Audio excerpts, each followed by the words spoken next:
Tamaraeme Opaete, estamos en un nuevo video de guaraní junto a Aimi, Tamaraeme Opaete y Ara. Tamaraeme Opaete. Muy bien. En los anteriores videos aprendimos sobre la centena, decena y la unidad en guaraní.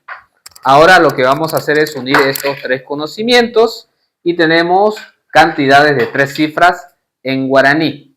Por ejemplo, Aimi, aquí tenemos el número 199. ¿Cómo se dice en guaraní?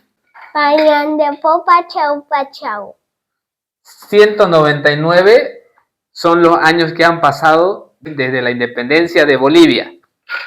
Pachau Pachau.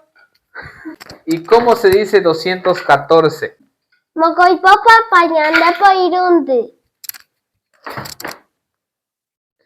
214 años son los que han pasado desde el primer grito libertario en Santa Cruz de la Sierra.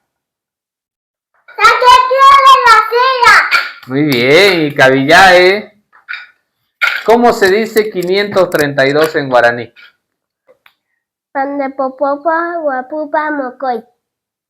532 años son los que han pasado desde que los españoles llegaron por primera vez a América.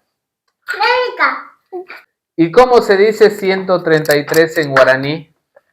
Pañandepopa Guapupa Boape. Y Cabillae, 133 años son los que han pasado después de la masacre a los guaraníes en Curuyuqui.